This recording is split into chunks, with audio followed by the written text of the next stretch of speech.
Danamine, Kola Shakti, Salupaya, Lupanuga, Valayate, Kola Vel Bhava Bhumhet, Vamidesha, Sajjana Piya, Vishnava, Sarvabhaumachi, Jaganati, Henam. Vansha Kalpa, Talo, Vyacha, Klipa, Sindhu, Vyaevacha, Patithanam, Pavanebhyo, Vaishnavebhyo, Namo Namo. Brindaye, Tulaside, Vae, Priyaye, Keshava, Sacha, Krishna Bhakti Prati Devi Satyavate Namo Nama Jai Shri Krishna Chaitanya Prabhu Nityananda Jai Shri Advaita Shika Dada Shivasadi Gaur Bhaktavinda Hare Krishna Krishna Krishna Hare Hare Hare Ramo Ramo Ramo Hare Hare Hare Krishna Krishna Krishna Hare Hare Hare Ramo Ramo Hare Hare Hare Krishna Krishna Krishna Hare Hare Hare Ramo Ramo.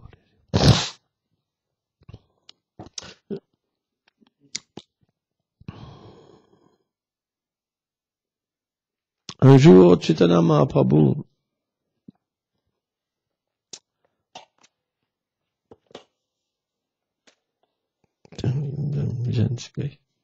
Un jour, Chaitanya Mahaprabhu, il était avec ses associés, et Nitai et Jagadananda suivaient derrière, un petit peu plus loin. Et Chaitanya Mahaprabhu, il est arrivé dans une rivière, alors je vais noter le nom, qui s'appelle Suvarnalekha. Et Chaitanya Mahaprabhu, quand il a vu cette rivière, alors il dansait comme un lion, et les larmes coulaient de ses yeux comme le Gange. Il était très absorbé en Krishna. Et quand il a vu cette rivière, donc il s'est baigné dedans. Il a béni cette rivière. Elle est devenue un grand lieu saint, là. C'est Mahaprabhu s'est baigné dedans. Tous ses associés sont baignés dedans. Et Chaitanya Mahaprabhu a attendu après Nitai. Et Nitai, lui, il était un peu complètement ailleurs. Il était absorbé à Gauranga.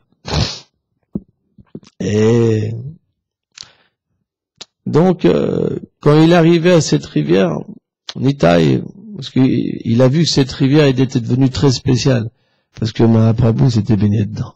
Donc il s'est baigné dans la rivière, et après il s'est mis du sable partout, etc.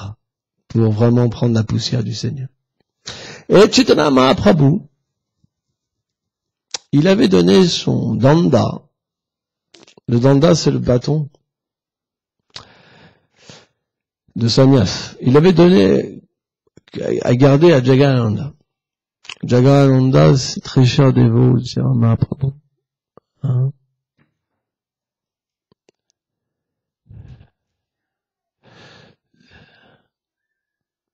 C'est la reine Satyabhama à Dwarka. Et Jagadananda, il a une relation très spéciale avec Mahaprabhu. Parce que cette reine-là, elle se met facilement en colère. Après, je reviendrai sur le divertissement, je fais une boucle. Elle se met facilement en colère. Rukmini, par exemple, est très douce.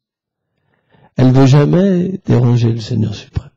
Mais Satyabhama, elle a un caractère où elle châtie le Seigneur. Et le Seigneur aime ses relations, en fait. On sait, par exemple, un jour, Jagadananda, il avait préparé une huile spéciale pour Mahaprabhu. S'il vous plaît, les enfants, soit vous descendez en bas, soit vous venez à la classe, mais vous dérangez pas. Hein? Faut leur dire, s'il vous plaît. Hein? Sans ça va être que ça. Hein? Soit il y en a un qui reste en bas. Il fait la surveillance.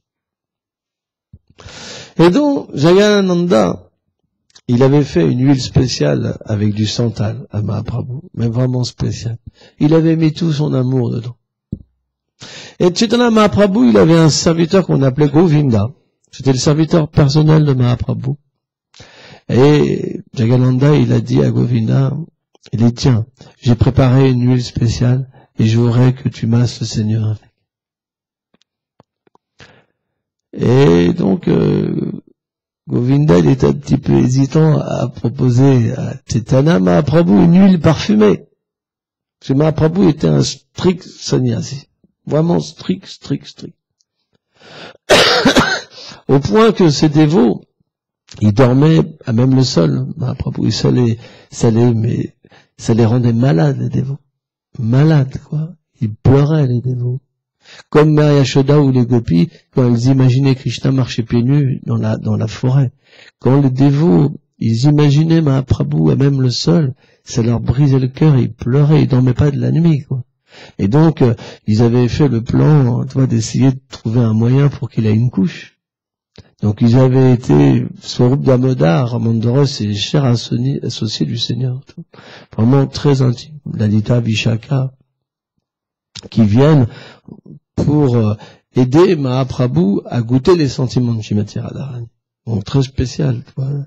Et tous les dévots avaient pleuré pour que Mahaprabhu accepte au moins une petite couche, une toute petite couche. Quoi. Bon bref. Et donc Govinda, il savait l'humeur de Mahaprabhu. Donc il a essayé d'une manière un peu avec une stratégie de faire accepter lui la Mahaprabhu. Il a dit, oh Seigneur, Govinda, il t'a apporté une huile pour qu'on puisse masser ton corps. Et qu'est-ce qu'a dit Mahaprabhu? Il dit, ah Govinda, il veut me faire goûter le plaisir des sens. Je le connais bien. Moi qui suis un sannyasi, je dois renoncer au monde, mais lui, il veut que je me fasse un massé avec de l'huile qui sent le santam comme les sannyasis tantriques. Et pourquoi pas engager un masseur? Il dit, redonne-lui et dit qu'il peut le donner au temple de Jagannath, ça sera utilisé pour les lampes. Au moins son dur labeur, il sera pas perdu. Et donc, Govinda, il a ramené l'huile à Jagannath, il l'a cassé dans la cour. Blam, il est parti. Jagannath, il s'est enfermé chez lui, il s'est mis dans son lit. 1 jour, 2 jours, 3 jours. Et Chaitanya Mahaprabhu, il était très heureux de l'attitude de Jagannath. Très heureux. Et il est venu au bout de 3 jours. Il a frappé à sa porte. Et il a dit, oh Jagannath, je sais que tu es en colère contre moi. Mais aujourd'hui, je désire que tu cuisines pour moi. Je sais que ta colère, elle plaît tellement au Seigneur suprême, que si tu cuisines avec cette colère-là, alors ta nourriture va être du nectar. Je vais faire mes ablutions et je reviens, s'il te plaît, veuille préparer mon repas. Et quand Jagananda, il a entendu la voix du Seigneur, il s'est levé, il a pris la douche et après il a fait un bon repas. Donc Jagananda, il avait le bâton de sannyas. Et à un moment, donc, il avait comme rôle d'aller collecter des choses. Donc il a dit à Nitai, il dit, tiens, s'il te plaît, voilà le bâton. Et qu'est-ce qu'a fait Nitai? Nitai, il l'a cassé en 3 parties. Et il l'a jeté. Et quand Jagananda il est revenu, il a vu le bâton cassé, il s'est senti vraiment mal. Il dit, mais qu'est-ce que tu as fait? Qui a cassé le bâton? Qui a cassé le bâton? C'est le bâton de Mahaprabhu, du Seigneur suprême. Le bâton de Sannyas Mahaprabhu cassé en 3 morceaux. Jagananda il dit, mais qui a cassé le bâton? Il dit, c'est ce même Seigneur qui a cassé le bâton. Et Nitai, il était ivre d'amour. Donc il souriait, il riait. Et donc Jagananda, il a vu Chaitanya Mahaprabhu, avec les 3 bouts de bâton, il le déposé à ses pieds. Et Mahaprabhu dit, mais qui a cassé mon danda? Qui a cassé mon danda? Et lui, c'est Nitai. Après Nitai, il est venu devant Mahaprabhu, il a dit, oh Seigneur. Il dit, pourquoi t'as cassé le danda? C'était ma seule possession, mon danda. C'était ma seule possession. Tu sais pas que dans le danda, tous les demi-dieux sont là et que tu le casses comme ça? Quelle sorte de personne tu es? Et Nitai, il a dit comme ça à Mahaprabhu, il a dit, oh, Seigneur, tu peux me corriger si tu veux, me punir si tu veux. Et là, Mahaprabhu, il a glorifié Nityananda en disant qu'en fait, que Nitai était sa vie et son âme, et qu'il n'était pas dépendant de lui. Mais il a dit, d'accord, tu as cassé mon Nanda, ça veut dire que maintenant il faut que je marche seul. Vous pouvez plus marcher avec moi. Personne ne peut m'accompagner. C'est ça la signification du Nanda cassé. Mahaprabhu, il a dit. Donc soit vous partez avant, soit c'est moi qui pars avant. En fait, il y a une signification interne. C'est que les Mayavadis, ils ont un Nanda, parce qu'ils pensent qu'ils sont Dieu. Mais nous, on dit Tridandi, 3. C'est pour ça qu'il a été cassé en 3. Parce qu'en fait, les sannyasis, Vaishnav, le Danda, il représente le mental, l'intelligence, l'ego, l'abandon, en fait, de l'âme avec la petite croissance, au Seigneur suprême. Et donc, Mahaprabhu, il est parti. Et les dévots suivaient. Il est arrivé à un temple de Shiva. C'est pour vous dire que Shiva, Mahaprabhu adorait Shiva. Et quand il est arrivé au temple de Shiva, il est devenu fou d'extase. Il dansait, il pleurait. Et quand tous les adorateurs de Shiva, ils ont vu Mahaprabhu, ils ont dit c'est Shiva lui-même qui vient. Ils étaient complètement en extase. Peu de temps après, Mahaprabhu, il est reparti. Direction de Jagannath Puri. Et là, quand il a vu, en fait, le chakra de Jagannath au loin, il courait à la vitesse du mental. Il est arrivé en courant, en fait, dans le temple de Jagannath. Et il voulait embrasser Jagannath. Et avant qu'il arrive sur l'autel, il a perdu connaissance, comme si dans les airs, et il est tombé.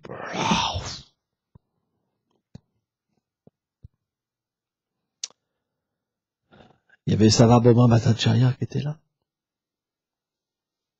Les gardes ont commencé à vouloir, se dire qui est cette personne, ce fou. Et Sarvabhauma Bhattacharya, il était Mayavadi. Mais il a vu tous ces symptômes d'extase que Mahaprabhu avait. Il a dit, waouh, il est tellement beau. Mahaprabhu était tellement beau, il avait la couleur de leur infusion. Les larmes coulaient de ses yeux comme ça. Il était beau. Tous les symptômes d'extase étaient visibles. C'était vraiment le palais de la dévotion, le trésor de la dévotion. Quand il a vu ça, il a dit, mais ça peut pas être un être ordinaire. C'est quelque chose d'extraordinaire. Et tous les associés de Mahaprabhu sont venus, Nityananda, Prabhu Mukunda, tous les associés de Mahaprabhu. Donc, ils ont amené avec Sarvabhauma Bhattacharya le Seigneur dans sa demeure. Et Mahaprabhu, il est resté en extase, inconscient pendant 9 heures. Et pendant ce temps-là, Sarvabhauma Bhattacharya l'a dit, s'il vous plaît, allez prendre Darshan du Seigneur Jagannath. Donc ils étaient escortés, et ils étaient prévenus aussi, qu'ils ne devaient pas faire comme Chaitanya Mahaprabhu. Donc il y avait les gardes. Il y avait une haute sécurité. Et donc quand les compagnons du Seigneur sont arrivés au temple de Jagannath avec Nitai, donc tous y pleuraient. Tous y pleuraient devant la beauté de Jagannath. Ils étaient tous fixes sur la beauté de Jagannath. Ils pleuraient, ils pleuraient. Mais Nitai, il était comme incontrôlable. Nitai. Il a commencé à rugir, à pleurer. Et là, il a couru vers Balaram, comme ça. Et les gardes, ils se sont opposés à lui. Il y avait des centaines de gardes. Il les a, comme des brins d'herbe, éjectés comme ça. Et il a pris Balaram et il a embrassé Balaram. Il est monté sur l'autel d'or, il a étreint Balaram, il a embrassé Balaram comme un fou. Et il a pris sa guirlande et l'a mis sur lui. Et là, les gardes, tout le monde regardait, parce que tout le monde se dit, mais c'est pas possible qu'ils nous ont envoyés comme des fœtus de paille, comme ça. Et c'est un personnage extraordinaire. Sa beauté est extraordinaire, son comportement est extraordinaire, ses larmes sont extraordinaires. Tu vois. Donc, qu'est-ce qu'ils ont fait? Au lieu de mettre Nitai dehors, tous les prêtres, ils ont pris les guirlandes de Jagannath et lui ont offert les guirlandes de Jagannath. Incroyable. Donc Nitai, c'est pas un être ordinaire. Il est vraiment venu pour le Seigneur suprême, pour donner la miséricorde. On voit le Chandas Thakur, il dit, il y avait un barrage qui empêchait les gens d'avoir l'amour de Dieu. Et Nitai l'a cassé. C'est pour ça que on doit véritablement avoir un culte particulier envers Nityananda. C'est très important. Chanter les noms de Nitai. Très très important. Parce que Nitai, il a reçu l'ordre de Mahaprabhu. On voit dans le divertissement de Jagai Madai l'autre jour, Bolo Krishna, il a reçu l'ordre, chante, dis à tout le monde de chanter Krishna, dis à tout le monde d'adorer Krishna, dis à tout le monde d'apprendre sur Krishna. Tel est l'ordre de Mahaprabhu. Il l'a donné à Nityananda. Il a donné la miséricorde pour que chacun puisse chanter le plus haut nom. Pour que chacun puisse adorer la pure forme de Radha et Krishna. Pour que chacun reçoive la connaissance transcendantale sur sa relation éternelle avec le Seigneur suprême. C'est pourquoi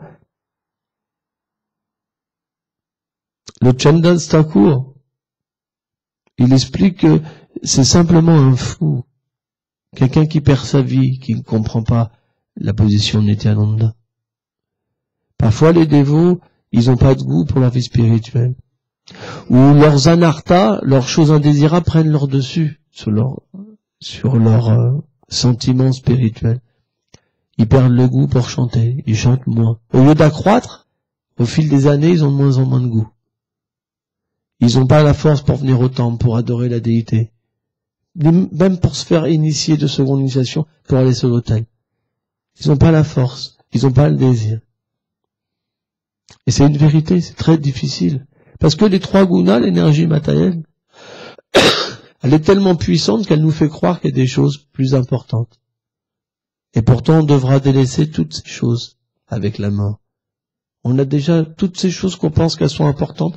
Fils, fortune, bonheur, richesse, tout sera enlevé. Tout le monde le sait et pourtant, on ne peut pas s'empêcher. Et à cause de ça, on ne peut pas progresser spirituellement. L'attachement, la conception « je suis » et « c'est à moi », c'est une offense au chant des saints. Une des 10 offenses au chant des saints. Or, Nitai est tellement miséricordieux, Nityananda éternellement en félicité, qu'il peut accorder la libération des trois gunas, mais bien plus la félicité de l'amour de Dieu. Or, quand l'être devient libéré des trois gunas et que la félicité vient naturellement, alors toute chose prend sa place. Bhaktivinoda Thakur, il dit ce plan-là, c'est d'expliquer que on voit plus notre demeure, mais la demeure du Seigneur. On voit plus une femme ou un mari et des enfants, mais on voit le moyen pour satisfaire le Seigneur suprême. Or, sans la miséricorde du Nityananda, ce désir de satisfaire nos sens et satisfaire les objets de nos sens ne peuvent pas disparaître. L'illusion est là. On vivra, au lieu de vivre comme dans le Golok Vrindavan. Pour Krishna, Radharani et ses serviteurs, on vivra pour une illusion. En pensant, c'est mon enfant. Je l'aime. En pensant, c'est ma vie, c'est mon âme. Plus que tout. Certaines voies religieuses, par exemple, comme la voie du karma, l'atteinte du paradis, le fait de donner sa vie de cette manière-là, c'est authentique. Ça veut dire que si on est attaché au corps et qu'on fait tous les devoirs reliés au corps, on peut atteindre les planètes édéniques. Mais on ne peut pas atteindre Golok Vrindavan de cette manière-là. La preuve, par exemple, Bhaktivedanta Swami Prabhupada, il disait 95% de mes disciples veulent aller aux planètes édéniques. Parce qu'ils adoraient Krishna pour être heureux. Mais la vérité, Asrisya Vapadam Latampina Shuma, par exemple, dans le 8e verset Shastakam, Chaitanya Mahaprabhu, il a dit, peu importe, même si devant moi il se réjouit avec une autre femme, qui me brise le cœur, si c'est son plaisir, alors je suis satisfaite. Et Krishnadas Kaviraj Goswami, il dit, comme ça, il donne plus de versets, où Chaitanya Mahaprabhu, dans son extase, il parle en tant que Srimati Radharani, et Srimati Radharani dit, mais si alors il est avec moi, mais que son désir était avec une autre, alors je suis pas satisfaite. Je vais moi-même chercher cette personne et lui mettre dans les bras. Alors un être ordinaire, il va penser, mais c'est bizarre. La réalité, c'est que Radha et Krishna sont une personne. Et les expansions de Radharani sont la même personne. C'est simplement l'énergie interne Yogamaya, Vishvacharya Thakur explique, qui fait que chacun se croit divisé. Mais c'est la même personne. Quand Krishna est avec les gopis, il est avec cette même personne, qui est en fait lui-même son énergie interne. C'est pour ça qu'il n'y a pas de concupiscence. Mais nous, comme nous sommes avec une femme, c'est la concupiscence. Quand on veut tirer du plaisir, c'est la concupiscence. C'est pour ça que la vie sexuelle, elle est permise que pour avoir un enfant. Un enfant qui est une âme évoluée, pour pouvoir aider les êtres vivants, pour pouvoir libérer les êtres vivants. Bhaktivinoda Thakur, par exemple, il a prié, Chaitanya Mahaprabhu lui a envoyé un associé, et Bhaktisiddhanta est venu. C'est de cette manière-là qu'on devrait faire un enfant. Parce que la vie sexuelle, pour le plaisir, c'est la vie sexuelle illicite. En fait, la vie sexuelle n'est pas permise. Que ça soit sannyasi, vanaprastha, grihastha, brahmachari. Simplement, quand le brahmachari peut pas contrôler ses sens, il lui est permis de se marier. Bhaktivedanta Swami Prabhupada, il dit, dès le début, ils doivent renoncer ensemble. C'est pas qu'ils prennent plaisir, ils renoncent ensemble pour développer l'amour pour Krishna, pour s'aider à se détacher du monde matériel. Et les enfants, c'est un moyen de faire plaisir à Krishna. Mais qui est comme ça? Ça, on appelle ça grihastha. Si on prend plaisir, on appelle grihambedi. Grihambedi, c'est les planètes éléniques. Pour ça, Bhaktivedanta disait 95% mes disciples désirent aller aux planètes éléniques. Or, comment cette mentalité peut s'arrêter? Que par la miséricorde Nityananda. Parce que le fait de prendre plaisir, Sadvan Tamaiti Guna Pakedi Sambhava, Kama Esha Kudasha Lataguna Samubhava. Le fait de prendre plaisir, c'est le guna de la passion. Le fait d'être identifié en tant qu'une femme ou un homme, c'est le guna de la passion. Inhérence, passion. Le fait de chercher le plaisir, c'est la passion. Et c'est extrêmement difficile de quitter ce plan. Extrêmement difficile. La passion nous fait rechercher le respect, par exemple. Mais on voit Nityananda, quand il est venu dans ce monde, il était dépourvu du respect. La preuve, c'est qu'il allait frapper aux portes même des gens qui lui voulaient du mal. C'est expliqué que Chaitanya Mahaprabhu, dans la maison de Shrivas, au début c'était clos. Il faisait son sankirtan juste avec les associés, avec ses associés. Et les gens qui voulaient rentrer, s'ils n'avaient pas la qualification, ils n'étaient pas acceptés. Donc, il y a des gens qui avaient développé de l'envie envers Nityananda et Mahaprabhu. Une des raisons pourquoi Chaitanya Mahaprabhu a pris sannyas, c'est pour que ces gens-là, ils arrêtent de le critiquer et lui rendent le respect pour qu'il soit délivré. C'est une des raisons pourquoi Mahaprabhu il a pris sannyas. Parce que quand il a vu que les gens commençaient à le critiquer, il est devenu malheureux. Parce que Mahaprabhu n'avait pas commencé à distribuer ses gloires. Il jouait, en fait, comme un chef de famille. Comme un érudit. Mais, avec l'acceptation du sannyas, automatiquement, alors après, il a pu distribuer. C'est pour ça, comment dire, bon, on va pas parler pendant 3 heures, mais on doit bien comprendre notre philosophie. On doit savoir comment adorer, comment mettre le pied en avant, un pied en avant. Parce que sans ça, on va pas progresser, faire le moindre progrès. On va juste se lamenter et souffrir. Si on agit mal, on souffre. Parce que les réactions, elles sont lourdes dans la vie dévotionnelle. Parce que autour de vous, vous avez des gens qui sont chers à Krishna. Plus chers qu'un matérialiste. Plus chers que quelqu'un qui fait des œuvres altruistes, par exemple. Plus cher qu'un religieux. Vishwanath Thakur, par exemple, il dit celui qui est dans la voie du karma, la voie pour l'atteinte du paradis, ou celui qui est dans la voie du Gyan, pour la libération impersonnelle, s'il chute, s'il interrompt la voie, s'il arrête, alors les activités qu'il fait, qui sont pas décrites dans les Écritures, après, c'est du péché. Il doit prendre une réaction de ses actes dans sa vie future.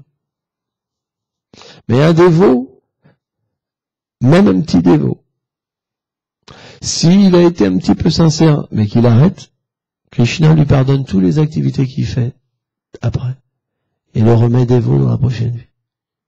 C'est ça la différence. C'est pourquoi le problème des offenses, c'est qu'on devient ignorant, insensible. On ne comprend pas ce qu'on fait. On est comme un animal. Un animal, il comprend pas ce qu'il fait. Il ne devient pas endetté. Par exemple, hier, j'ai un dévot qui est venu me voir, et il m'a dit, j'étais dans l'illusion, d'un seul coup, tout est parti. Je lui dis, oui, le Seigneur est miséricordieux. Donc tu devrais être endetté. Parce qu'il t'a sauvé. Et c'est très difficile, si on agit mal, constamment, d'avoir cette vision, d'avoir cette sensibilité qu'on est sauvé. Parce que si vous avez obtenu quelque chose, si vous avez une réalisation, vous êtes redevable.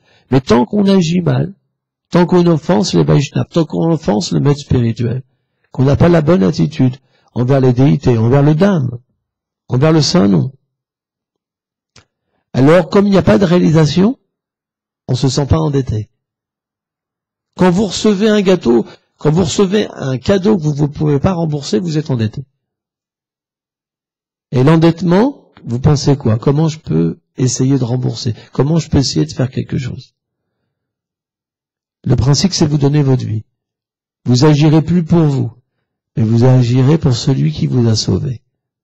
Parce que c'est pas vos fils qui ont le pouvoir de vous sauver, ou votre mari qui ont le pouvoir de vous sauver, ou votre fortune. Une âme conditionnée ne peut pas sauver une autre âme conditionnée. On reçoit le cadeau d'une âme libérée ou du Seigneur lui-même. C'est pour ça que Nitai est le gourou originel. Il vient sous la forme du maître spirituel pour nous engager.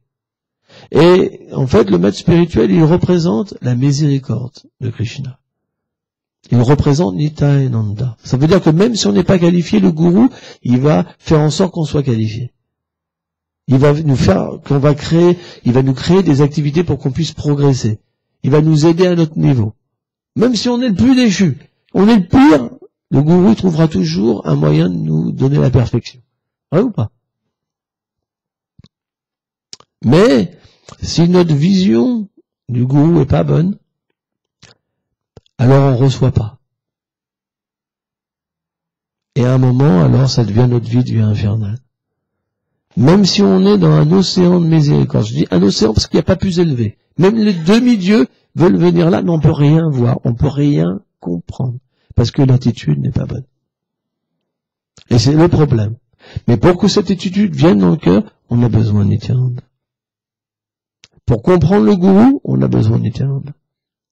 Pour que la miséricorde du gourou vienne, en nous, on a besoin de Nityananda.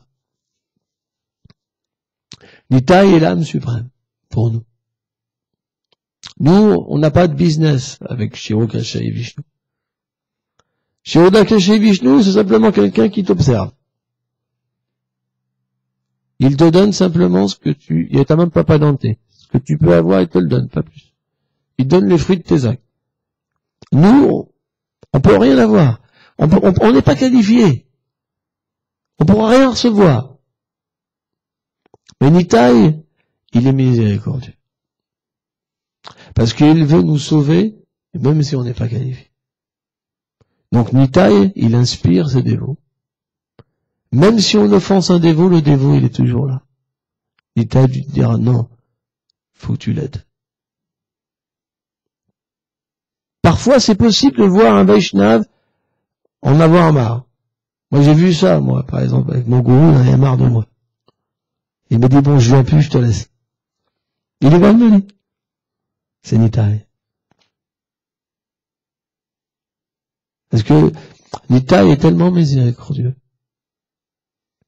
qu'il donne, en fait, sa kripa shakti, son énergie de miséricorde au Vaishnava. Et même si on a une attitude abominable, on sera sauvé quand même. Mais pour ça, il faut un tout petit peu d'humilité. Et juste arrêter de regarder et voir les fautes chez les autres. Ah, il n'y a pas de miséricorde ici. Ah, ils me critiquent tous. C'est nous qui voyons ça. C'est pas la réalité. Un Vaishnava, ici, il voit l'immense miséricorde. Pourquoi quelqu'un la voit et quelqu'un la voit pas? C'est juste l'attitude. Si vous arrivez avec vos gros faux égaux et que vous pensez que ce demeure-là, c'est juste de la pierre, et que les déités sont juste de la pierre, vous obtiendrez de voir de la pierre. Et votre cœur sera de pierre. Le seul résultat, c'est la souffrance. Vous serez hyper attaché aux femmes, aux enfants. Ça sera le résultat. Le résultat, ça sera l'attachement matériel. Et vous souffrirez, vous serez jamais heureux. Vous penserez, mince, c'est mon foyer, c'est ceci, c'est à moi, c'est mon mari. Et vous accuserez le Seigneur en disant, comment ça se fait, Seigneur? Tu m'as mis dans la galère. C'est vrai. Mais si vous étudiez les Écritures, et vous comprenez que là où il y a la déité, là où il y a Radha et Krishna, là où il y a Nanda et Yashoda Gopal, Nitai Vishvamba, c'est Vrindavan. Cette demeure-là, elle n'est pas matérielle. Et si vous touchez le sol avec vos mains, avec cette conscience-là, vous verrez que vous sentirez quelque chose d'extraordinaire. Parce que votre cœur va devenir doux, il va fondre. Vous pouvez essayer de toucher une fois dans votre vie avec cette conscience que c'est la nature spirituelle, c'est pas matériel. Touchez, vous allez voir. Touchez en pensant que c'est pas matériel. C'est la demeure transcendantale du Seigneur. Vous allez voir votre mental qui va changer, votre conscience qui va changer. Vous pouvez obtenir l'amour de Dieu juste en faisant ça. Et pourtant, chaque dimanche, vous faites le ménage. Vous venez depuis des années ici, mais votre conscience, elle évolue pas. Je vous le dis, hein, vous faites ça comme ça, vous obtenez l'amour de Dieu. Votre cœur change. Pourquoi ça se passe pas? C'est parce qu'il y a trop de respect. On est bardé de faux égos. Et à cause de ça, on est enchaîné. Parce que quand on a un gros faux ego, on pense c'est moi qui maintiens les choses. C'est moi mon protecteur. Et finalement, on est sans refuge. Même si on est initié, on est sans refuge. On a juste un tout petit peu le refuge. Quand ça va mal, on pleure. Oh, Gurudev, ça va pas. Vous comprenez? Mais si on prie Nityananda de nous aider, vraiment qu'on comprend notre problème, et que tous les jours on a ce culte envers Nityananda. Tous les jours, pas juste une fois par semaine. Tous les jours on a ce culte envers Nityananda. On vient voir la déité, Nitai. On fait un culte personnel, avec notre cœur, notre mental, notre intelligence, nos paroles. Et on le prie de nous aider à avoir une relation avec le Vaishnav, à pas être jaloux, avoir la bonne attitude. Alors graduellement, notre mentalité va changer. On dormira plus quand on écoutera la regatta. On dormira quand on écoutera les sujets matériels. Tout s'inversera. C'est pour ça, la plupart des dévots, ils rencontrent le problème. C'est parce qu'ils pensent parce que le Seigneur, ils peuvent pas réaliser que le Seigneur vient, qu'il manifeste sa demeure. Pour eux, c'est pas possible. Donc, ils en tirent pas profit. Mais c'est vrai. C'est vrai, hein. Il suffirait juste de comprendre ça pour progresser, pour pas avoir de problème dans sa vie spirituelle. Pour pas juste être attiré par hommes et femmes, par argent, par lamentation, des lamentations. On serait dans quelque chose qui est différent. C'est la recherche du bonheur des dévots du Seigneur. Parce qu'on ne peut pas, dans un premier temps, donner satisfaction à Radha et Krishna. Il faut un corps transmental. Mais Nitai va nous permettre de comprendre. Il va nous donner la puissance. Il va nous donner le goût dans le chant des saints. Pour se purifier et pour voir la beauté du Vaishnava. La qualification du Vaishnava. Quand Nitai va nous donner les yeux, on va être émerveillé. On va réaliser que ma vie maintenant, à partir d'aujourd'hui, elle est de satisfaire mon Vaishnava chéri. Et là, on verra notre demeure va se transformer. Enfin. On verra notre mari différemment. On verra nos enfants différemment. Et Krishna va apparaître. Nitai va apparaître dans notre cœur. Ça sera la récompense de servir Guru. Et quand Nitai apparaît, alors on devient heureux. On danse. Vous savez, quand un Vaishnav danse, Mahaprabhu, quand il dansait, il tournait comme une toupie. On pouvait même pas le voir presque. Les gens, ils étaient sidérés. Les gens pleuraient. Mahaprabhu, quand il tournait, il éclaboussait tout le monde de l'amour de Dieu, les larmes. Tout, c'était dingue. Il se multipliait pour être avec les groupes d'êtres. Et tous les gens étaient en extase. Au point que même Jagannath, le char, il arrêtait d'avancer pendant le Ratha Yatra. Jagannath, il voyait Mahaprabhu, il était complètement... Il regardait quand Mahaprabhu, il passait derrière, Jagannath s'arrêtait. Et les gens, ils hurlaient, des millions de personnes, ils essaient de tirer, personne ne pouvait tirer Jagannath, où est Mahaprabhu, qui était dans l'état d'âme de Srimati Radharani, où elle est, Jagannath cherchait. Et Mahaprabhu lui-même, avec sa tête, il poussait le char de Jagannath. Avec des larmes. Et le char repartait et les gens, ils hurlaient. C'est du délire. C'est pas des gens ordinaires qui étaient là. C'est que des demi-dieux. Et des gens qui avaient une sukriti incroyable. Personne ne peut voir le Seigneur sans une sukriti extraordinaire. Mais Nitai est tellement miséricordieux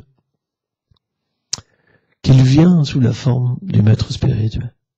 Et nous, on est des êtres ordinaires. On n'a pas la qualification. On ne peut pas avoir le Seigneur à notre niveau.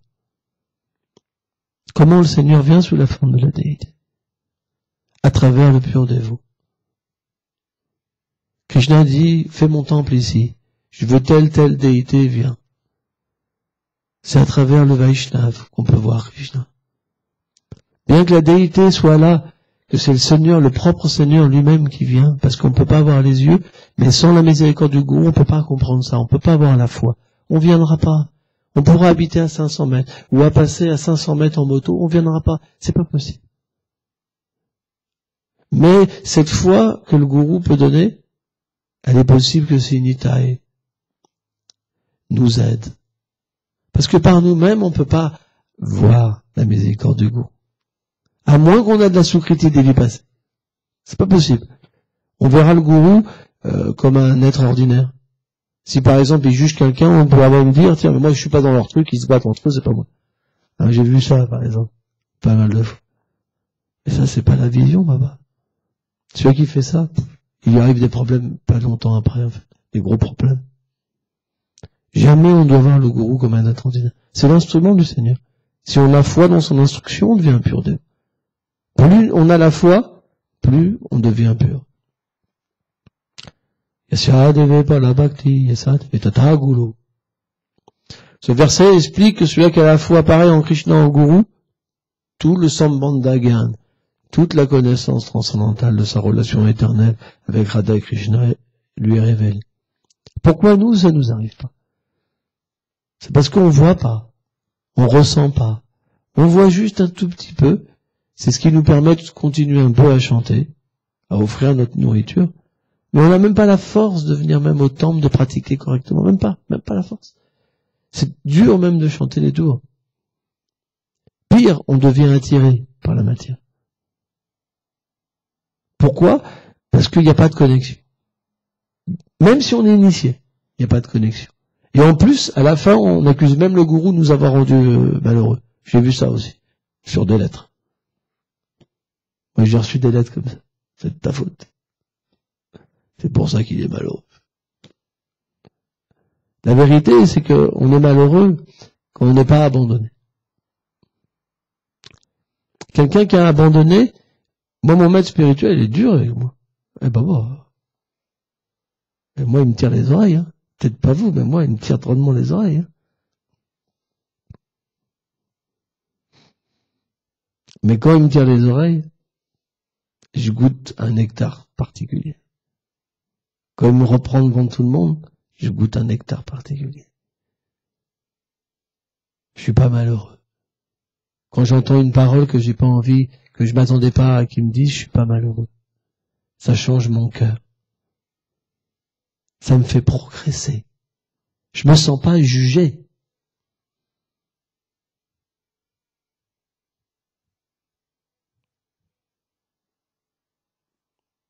Et c'est pour ça que je peux avoir foi en Nityananda.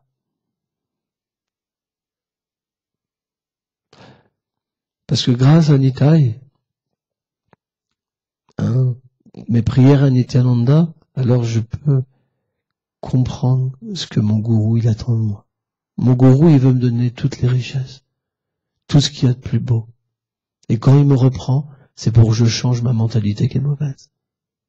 Mais quand on pense qu'on est super, alors on se sent toujours jugé et coupable. Ce genre de disciples-là, ils font que souffrir toute leur vie. Alors maintenant, je pose une question. Si on souffre, est-ce qu'on ne devrait pas comprendre que notre attitude n'est pas bonne? Qu'on devrait plutôt essayer de comprendre qu'il faut changer? C'est pas normal qu'on souffre. Dans le mouvement de Kirtan, tout le monde est heureux. Tout le monde est en extase. Tout le monde devrait complètement être en extase. C'est la condition normale d'un Vaishnava. La souffrance, c'est pas normal. Donc on doit prier Nityananda qui nous aide. Parce que si on souffre et qu'on a un problème, surtout avec le maître spirituel, il n'y a que lui qui peut nous aider. On doit le prier pour qu'il change notre mentalité, qu'il change nos yeux. Parce que il y a ce verset, Salvasam Vishto. Il dit le Seigneur est comme l'oubli, le souvenir. C'est lui qui donne la vue. Rappelez-vous, quand Dhritarashtra, il y avait Krishna a manifesté sa forme universelle quand Duryodhana voulait l'attacher. Et Dhritarashtra désirait voir, Krishna lui a permis de voir un instant sa forme universelle. Parce qu'il entendait les demi-dieux chanter. Ah, il disait, il se passe quelque chose. Il se passe quelque chose. Krishna lui a donné la vue. De la même manière, si on prie Nitai est miséricordieux, et qu'on se dit, j'arrive pas, j'ai un problème avec mon gourou, j'ai jaloux, je comprends pas ce qu'il veut mon bien. À cause de ça, je suis attaché, complètement attaché à homme, femme, enfant, et je souffre. Je suis dans un puissant fond de souffrance. Mais aide-moi Aide-moi à comprendre, à voir, à changer ma mentalité. Et à ce moment-là, on pourra changer. Et on va comprendre que c'est nous le problème. Ça peut pas aller dans deux sens. C'est expliqué qu'on peut pas aller contre le gourou. Parce que le gourou, on doit considérer comme le représentant du Seigneur. Haridas Thakur dit, tant que le gourou est bien situé, on doit l'accepter. Tant que le gourou est pur. Haridas Thakur dit, si il casse les principes régulateurs, alors on peut rejeter prendre un autre gourou. Mais tant qu'il est situé, il y a une étiquette à suivre.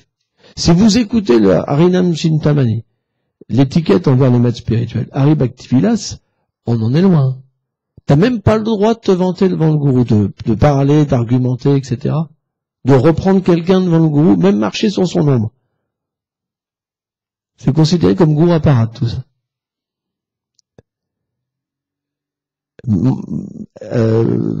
S'asseoir sur son siège, utiliser ses affaires, c'est pas évident. Hein. Que dire de penser qu'il nous veut du mal? Tout ça, c'est destructeur. Et à un moment, on est tellement dans une situation de détresse que on sait plus quoi faire, quoi. Au point qu'on arrête de chanter. Donc c'est pour ça, en comprenant la position de Nityananda, et en priant sa miséricorde, notre mentalité peut véritablement changer. C'est très important. Mais c'est pas qu'on délaisse le gourou pour aller à Nitai. Nitai, c'est pas comme ça non plus. Hein, parce que parfois, il y en a qui disent, oh Nitai, t'es tout, maintenant, j'ai peur du gourou, c'est fini. Fini. Non, parce qu'en fait, c'est à travers le gourou qu'on est engagé. Qu'on peut comprendre Nityananda. Vous comprenez? C'est un même principe unique. C'est Nitai nous amène à comprendre la miséricorde d'un Vaishnav, d'aimer un Vaishnav, de devenir cher à un Vaishnav. Parce que Nitai, il est aussi dans le cœur du Vaishnav. Et il fait les arrangements entre notre cœur et son cœur pour qu'on lui devienne cher. C'est lui qui fait tout, en fait. Parce que nous, on est sans force. On est médiocre. On n'a pas la possibilité de comprendre quoi que ce soit. C'est un niveau supérieur. Tant qu'on est dans le tamas et le rajaguna, on ne peut pas comprendre toutes ces subtilités. Ce n'est pas possible. Même la vertu ne permet pas de comprendre ça. C'est une miséricorde. C'est une miséricorde spéciale qui vient qui touche l'âme. Le Seigneur se manifeste sa puissance de miséricorde dans l'être vivant pour qu'il puisse comprendre quelque chose que personne ne peut comprendre. Il voit la miséricorde du gourou. Quand il voit le gourou, il voit la miséricorde. Et là, automatiquement, après, il devient sérieux. Et quand il est touché par la miséricorde du gourou, il verra le Dham. Il verra la nature du Dham. Parce qu'il est dans un sentiment de serviteur, il n'est plus dans un sentiment de maître. Notre problème, c'est qu'on est dans un sentiment de maître. Pourquoi on se sent accusé? Pourquoi on sent qu'on est attaqué? C'est parce qu'on est dans une position de maître. Un serviteur, quand le gourou le reprend, il est jamais mal. Un chien, quand le maître le reprend, il est pas mal. Il est heureux. Sur le moment, il baisse la tête, puis après, il est content parce qu'il est bien rectifié. Il est plus heureux. Un enfant, vous le reprenez, mais après, il est heureux, il a une limite. Mais nous, quand on se fait reprendre, on n'est pas heureux. Vous pensez pas que ça cache quelque chose? Vous pensez pas que tous vos problèmes, quand vous les voyez pas en rapport avec Krishna comme une miséricorde, ça cache pas quelque chose? Vous pensez pas? C'est pour ça qu'on doit prier Nityananda. Parce que Nitai peut nous aider à changer cette mentalité de maître et à devenir un serviteur. Pourquoi? Parce qu'il est le Seigneur suprême, tout puissant, dont tout émane, les univers et tout. Il vient en tant qu'un serviteur. Il vient lui-même dans cette position-là pour nous donner cette position de serviteur. Le Seigneur lui-même vient dans cette position-là pour qu'on puisse comprendre notre problème. Vous vous rendez compte? Et Quand il a réussi à toucher le cœur de quelqu'un devient un pur dévot, il lui dit maintenant va apprendre aux autres. Qu'est-ce que nous apprend notre maître spirituel? C'est de devenir un serviteur. Mais si on vient pas, on n'est pas attiré par la déité, pas attiré par le dharma, c'est parce qu'on est un maître. Un maître, il aime chez soi. Chez nous, c'est quoi? Notre empire. Vrai ou pas?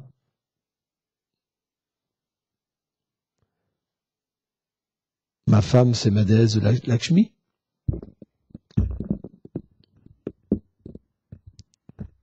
Mes enfants sont mes serviteurs. Allez, on y va! Garde à vous! Si on regarde bien. Et Lakshmi, son mari, c'est Krishna.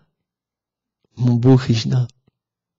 Et même s'il a un gros bidon comme ça, l'énergie matérielle nous fait voir, c'est quoi?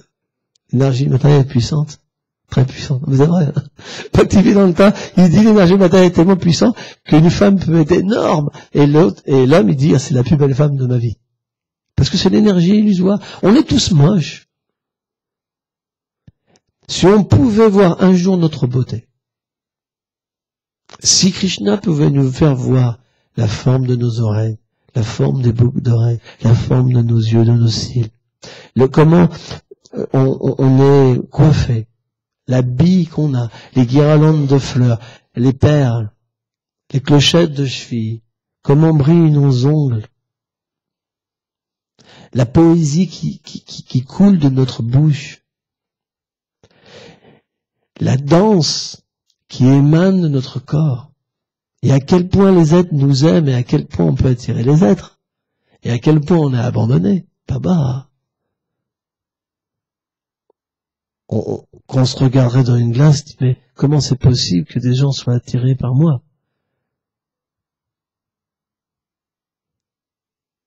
S'ils pouvaient au moins avoir la connaissance. Ça, c'est l'énergie matérielle. C'est pour ça, si on vient, pour finir, j'arrête. Pour finir, si on vient écouter sur Krishna, de la bouche des sadhus, de la bouche des petits serviteurs, mais qui suivent l'ordre du maître spirituel, et qui aspirent à être vraiment des serviteurs sincères, alors cette attitude de service viendra dans notre cœur graduellement. Il y en a, ça va prendre 10 ans. Il y en a au début, ils ont une bonne attitude, et puis après, ils ont faux ego. Il y en a au début, c'est faux ego tout de suite. Et puis leur attitude change. Il y a plein de cas. Il y en a, c'est super, et à la fin, ils dérapent. On retrouvera plein de cas. Mais celui qui continue à écouter, sa nature mauvaise, elle peut pas rester, c'est pas possible. On est obligé d'évoluer et d'aller vers la beauté et la réalité qui est merveilleuse, en fait. C'est pour ça, bien que notre philosophie paraisse tranchante, elle est miséricordieuse. De la même manière, Bhaktivedanta Swami Prabhupada, il disait qu'un soin, on doit couper, par exemple, le furoncle. Parce que ça fait partie du processus pour que la jambe soit soignée, le bras soit soigné, par exemple. On n'a pas le choix. Moi, j'ai eu un furoncle une fois ici, par exemple. Eh ben, ils ont dû couper et mettre une mèche, me curer la jambe, en fait. Ça avait 1 centimètre, 1,5 centimètre, quand même, c'était rentré. Toi, ça avait commencé à manger la peau.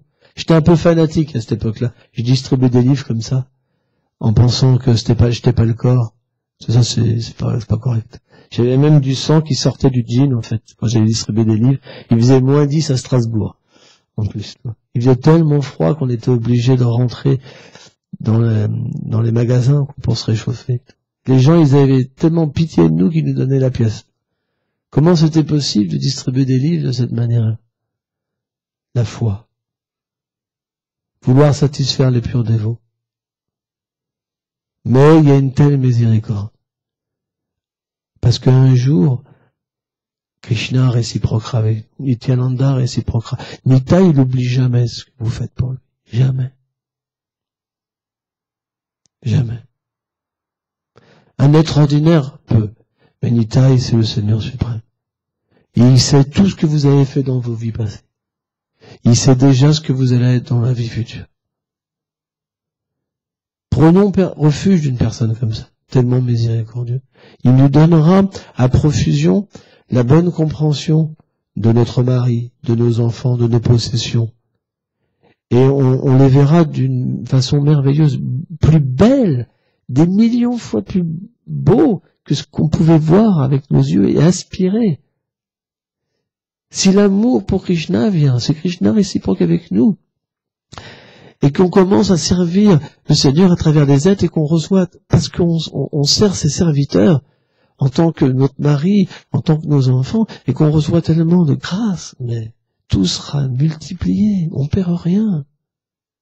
C'est pour ça qu'on a besoin d'écouter, pour couper l'illusion et repartir sur des bonnes bases. Couper l'illusion, ça veut dire pas rejeter, on rejette pas les gens, on change la conception, notre conception intérieure.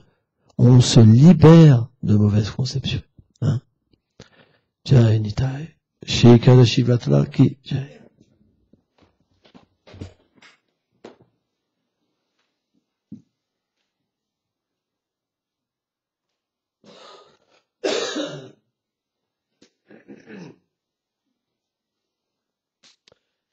Acharya Dev, il voulait qu'on chante 1 heure.